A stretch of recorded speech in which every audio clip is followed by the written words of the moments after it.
This is probably one of the best chapters of Hunter x Hunter that I've ever read. It's also easily one of the hardest. And it only gets worse because this is a very sink-in kind of chapter. There's a lot of information and implications here that don't really hit you straight away, but when they do, it hits hard. I feel like I now have a close to complete understanding of how the Phantom Troop came to be what they are today, and it has very little to do with what was actually said in the chapter and a hell of a lot more with what was implied. We now legitimately have the answers as to how they were corrupted, as well as how many of them developed their Nen abilities, because a shocking amount of troop members with this context in mind have powers directly correlated to Sarasa's death. It's all very tragically beautiful, and stupidly amazing writing from Togashi, and let's get into it. First up, I want to give all of the props in the world to Togashi's assistants for 397, because they were the ones to put in the work to create the atmosphere of the forest, where our trooplings found Sarasa's remains. Togashi, unfortunately, just isn't physically capable of producing that level of detail, so the assistants have seriously pulled through here. They took this scene and gave a shonen manga a very seinen atmosphere. The hyper-realistic forest is integral in making this moment land, because it confronts the Phantom Troop with nothing except the cold, hard reality of what this world actually is, because it hides nothing. This isn't just a fun fantasy world anymore. Everything in this world is now on full display, and I really appreciate the realistic atmosphere being used to give our troop a very harsh introduction to reality. Something I want to note though is that Crollo definitely knew Sarasa was dead before they started searching for her, because he is just far too smart for his own good. He did the maths, he understood exactly what had happened to make Sarasa not show up to the performance, and he started crying on stage due to the obvious conclusion. That moment of him crying on stage, it hurt. Like, it really hurt. Because it tells the whole story without any story needing to be told. And I completely understand that feeling of, like, dread. You know, the whole knowing that something isn't okay, but still trying to grasp onto any potential of hope regardless. In retrospect, I also find it incredibly morbid that the first exciting image that Togashi posted on Twitter turned out to be the tree that held Sarasa's remains. Togashi, you are an absolute dick wizard. I mean, the internet went insane with hype due to that image of the tree. And to know that it was all leading to this makes me feel really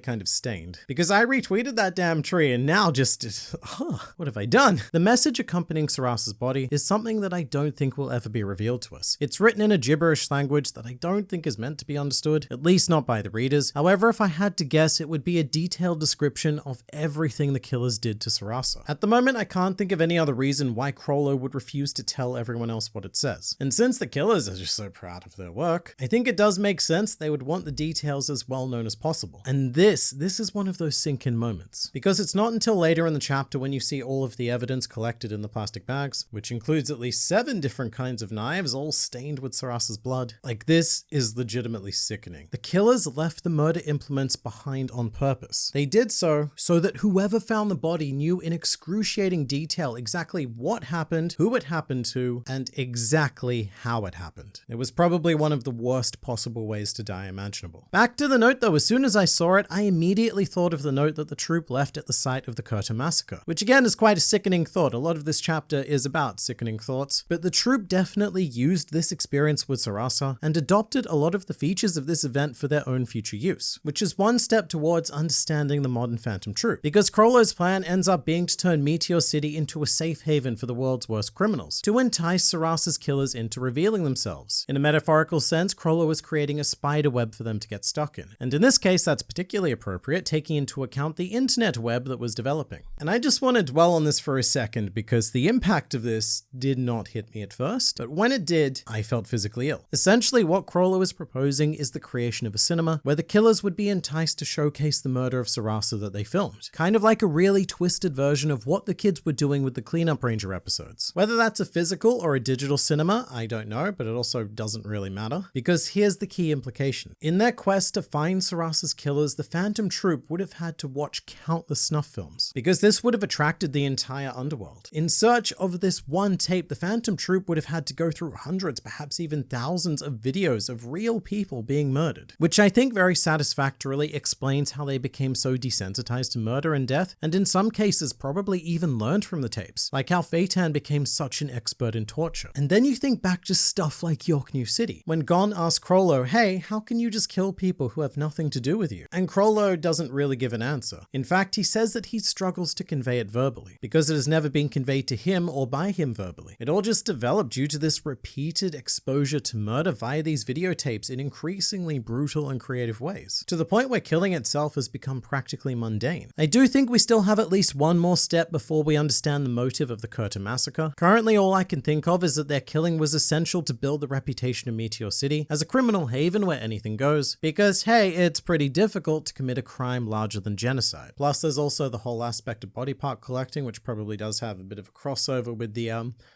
I guess let's call it the film industry. And I would personally find that answer satisfying, because it doesn't vindicate or even attempt to vindicate their actions. Sheila is a very interesting aspect of this chapter because she is shown departing the group both physically and metaphorically, which gives us two options for her. Either she's feeling very guilty because she was somehow involved in this dark industry, or Sheila has become disillusioned by her friends, who all seem to be very quick to just throw their lives away to become villains. And remembering that Sheila's dream is to become a hunter. She may have been the only real person to escape this friendship group with any real hope remaining, which then resulted in her unintentionally saving Kurapika, but that in turn ended up killing Sheila's friends Uvagin and Pakunoda. So we've got some very Shakespearean style tragedy happening here. An unexpected highlight of the chapter was further development of the Krollo-Uvagin relationship. This is something I definitely did not expect, but when Uva refused leadership of the troop and instead nominated Krollo, that absolutely generated some feels. A very mixed mess of feelings, that is, because it is quite touching. These two have had their moment of understanding, but also knowing what it leads to just completely twists and subverts the sweet nature of it. I tell you what though, this makes Krollo's requiem for Uvagin so much sadder in retrospect. I mean, when I was going through Yorknew City for the first time, I saw that as an act of pure respect for his fallen comrade, like the Phantom Troop's equivalent of a funeral. But now I almost see it as pure mourning, like a raw emotional release of grief. In this case, taken out in extremely violent ways, but still. I suppose my question at this point is whether or not the troop have actually found Sarasa's killers yet, because if not, I imagine that this would need to tie into the Succession War events. However, they very much could have dealt with Sarasa's killers years and years ago. Because here's the thing, Krollo and Kurapika's stories are now basically the same. A vengeance quest where both geniuses resolve to become a villain for the sake of the fallen. And I can see a situation where Krollo and the troop did find Sarasa's killers, then they viciously murdered them, enacted, the vengeance, but then ended up in the exact same spot that Kurapika did after killing Uvagin. That sense of emptiness and a kind of sadness that achieving revenge did absolutely nothing. But then I also thought back to Yorknew again, specifically the moment where Pakunoda asks Gon and Killua why they won't run away, and they answer that it's because they're Kurapika's friends and they don't want him to become a murderer, aka they don't want him to walk down the same path that Krollo and the troop did. Now Gon obviously didn't know that, but Pakunoda saw the similarities and that's why she was thankful, because Kurapika, unlike them, had friends that were willing to stop them doing what they did after Sarasa. I mean, sort of, Kurapika did still kill Uvagin, but hence why Finks and Phaeton also treated Gon and Killua much more empathetically at the auction, because Pakunoda included that memory to give them, which is particularly striking because Gon and Killua are obviously children, and pretty much smack bang on the same age as most of the troop were when Sarasa died. These last few chapters have recontextualized so much of the series, and after we finished here, I desperately want to reread all of Yorknew City with this new context in mind. Speaking of Pakunoda's powers though, she's one of the troop members whose abilities make a tragic degree of sense. Pakunoda can read memories, and I imagine that that was designed so that she could ultimately read and confirm exactly who it was that killed Sarasa, and she's definitely not the only one impacted by this. Machi is another tragic example. Her string powers were formed out of a desire to make sure that nobody ended up like Sarasa, chopped into pieces and such, and now Machi's whole thing is about putting people back together. So Machi very much took after the Nenembama, whose name is Renko, and looks really cool actually. She seems a bit more overly designed than your usual Togashi character, and I'm hoping that means that we'll see more of her in the future. Also, Machi could just naturally see aura. I mean, obviously not naturally, it would have had to be awakened somehow, but that's kind of crazy because even after awakening, you would generally need to use Gyo to actually see raw aura. Machi did not, unless she was unconsciously using Gyo, in which case she is an absolute genius. Machi is a very special Nen user, and she's also being quite isolated in this flashback, generally operating counter to everyone else, so getting her in little slivers of individual focus, very much like how she's currently on her own now aboard the Black Whale 1. Back to abilities though, Krollo's skill hunter is very much because he prioritizes a wide breadth of information and tools to use for his plan, but even Phaeton's Pain Packer could be a direct result of Sarasa, that innate desire to inflict as much damage as was done to her onto Sarasa's killers, because that's basically what Pain Packer does. It takes every bit of damage that you've done and makes you pay for it with interest. But the one key question that we still haven't answered in this flashback is who was the original number 8 and number 4 members of the troop? Because we now know know that whoever they were, they definitely weren't part of the founding members. So those two must have been collected afterwards. And if this troop flashback does continue, I would love to see it cover who those two members were, as well as briefly touch on the recruitment origin of members like Benolanov, Shizuku, and Kotopi, because I feel like as soon as we reach that point, then the troop storyline is ready to be wrapped up in a neat little package, meaning that we can prepare for most, if not all of them to die. But also thinking back on it, during the best time of Chrollo's life with that initial Cleanup Rangers episode, he was most animated and arguably best at playing the villain. So it's no surprise that he's done such a great job of that as an adult as well. And also, not to be neglected, there is a much grander irony to this situation, because as a result of Chrollo setting up his spiderweb of Meteor City as a nexus of human evil, that is exactly what has attracted Gyro there, our living incarnation of evil. And with all of the troop currently out of the picture, there is nothing whatsoever stopping Gyro from using the evil that Chrollo has built and overseen as the first step in the ultimate destruction of humanity.